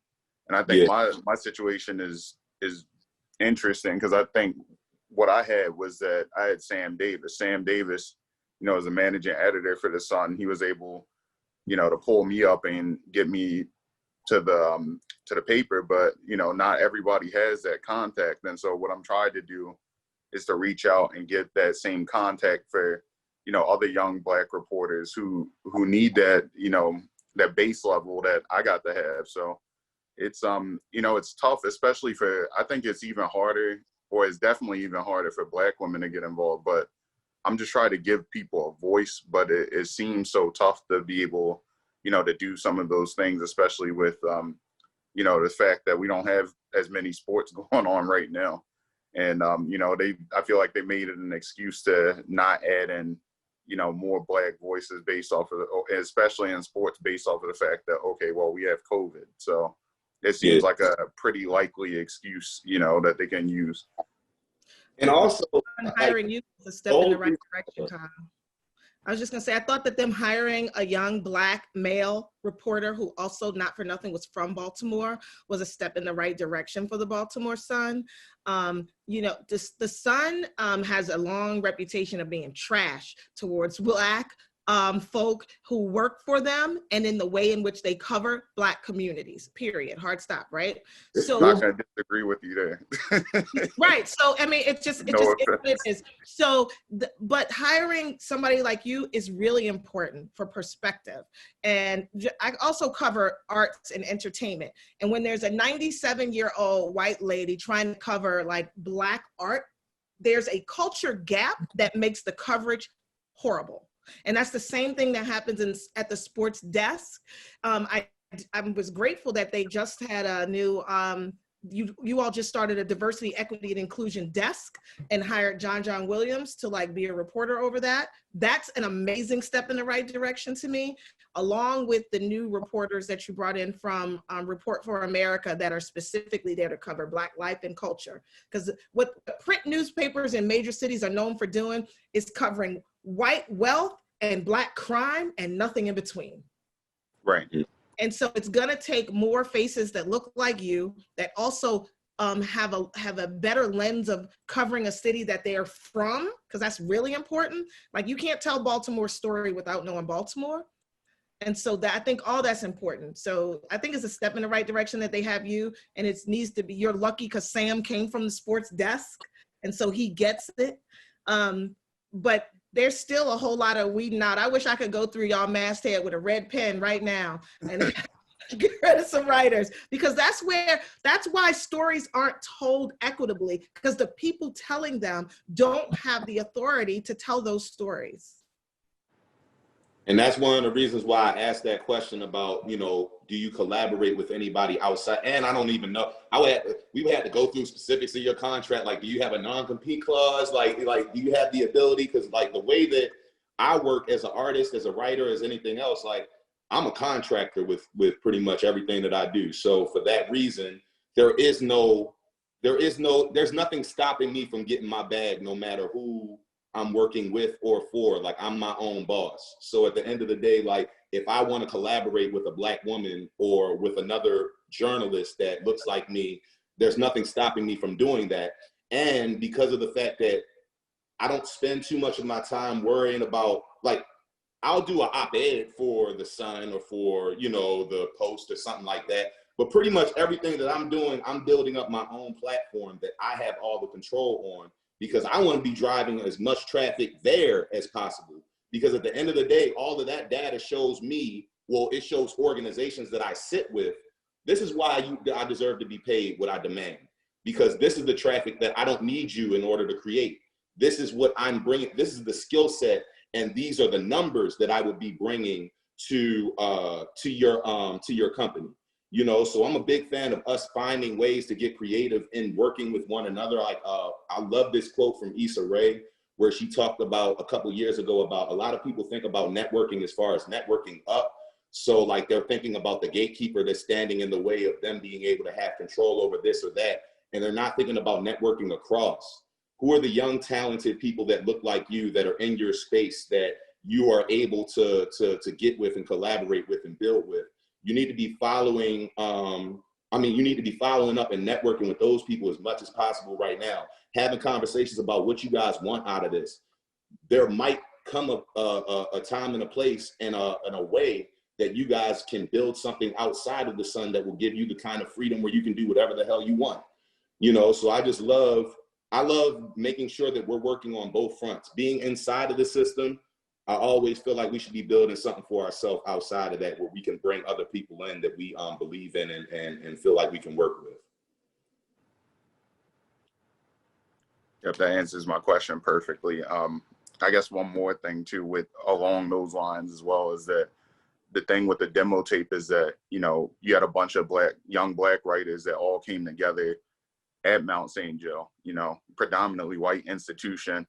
You know, we all knew each other back in high school. Some of us knew each other in middle school. Like their president, he went to Pikesville Middle School with me. So, you know, we go back a long way. And then, so something I told them about was that, so not only am I learning a lot of the stuff on my own with my own podcast, I have a podcast too, where we reach out to a Black-owned barbecue company so that they can be one of our sponsors. And I'm like, well, how do we build up within our own community and try to help each other out and give other people a platform within our community, and then also try to spread that knowledge along to, you know, someone else that might not have that journalistic experience or might not have that marketing experience and things along those lines. So that's kind of what I've been trying to do. You know, maybe I could pitch some stuff over to them. I mean, they just, to me, I think they, you know, they have a better idea of, you know, I guess the business aspect of it than I do. I think what I have is the journalistic aspect that, you know, they kind of look for as well. So that's something that I'm trying to, you know, we're trying to just collaborate on those ends and eventually get to that next level. Absolutely, bro. Well, if there's ever anything I can do, man, even if it's just having a conversation, don't hesitate to reach out. I'm an easy guy to get in touch with in this city. So, you know, I love when we have opportunities to work together and however I can contribute. And that's for anybody. You know, I love, you know, conversations like this. Obviously, I had relationships with Tory, David, Robyn already. It's been great to, you know, meet unofficially DJ Heat and hear about the amazing stuff that she, like, I just think that it's so dope just to see not just the talent that's here, but how everybody is utilizing their position and, you know, thriving, but representing us so damn well. Like, I love to see it. Yeah, and I agree 100%. And I know that you guys all did all of us a great favor by giving your time on a Saturday afternoon to come out here, and we all appreciate it. And again, thank you, Kyle, for asking that question and for participating in this and being engaged. And believe me, all of us are going to collectively work to get not only you where you need to be, but also to get the Sun Sports Department where it needs to be. And I'm saying that as a former Sun person who, you know, was in a pretty prominent position one day and then walked into Camden Yards one afternoon and all of a sudden didn't have any position at all. So me and you are going to have to talk at some point, Kyle, and talk about, you know, where you go next. But you guys stayed just this entire time. I want to thank you all again for taking part. This was just one of the best conversations I've ever been a part of. I hope that everybody else who was there felt the same way, that you took something away from it that's really helpful, that you got exposed to something that really is going to carry you forward. DJ Heat, thank you. Aaron Maybin, Robyn Murphy, and Tory Smith, thank you for giving your time.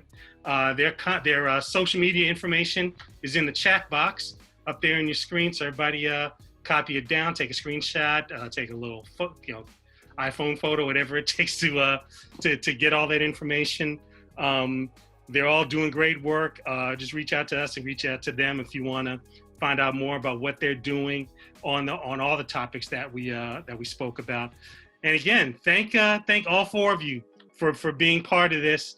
And we're gonna let you go. We're gonna let you go. Enjoy the rest of your Saturday. Enjoy the rest of what's left of September and the fall. And thank you for doing all the work that you've done, for sacrificing and putting yourselves out there and elevating what's possible among athletes and sports in the cause of uplifting Black people in this country. So thank you again.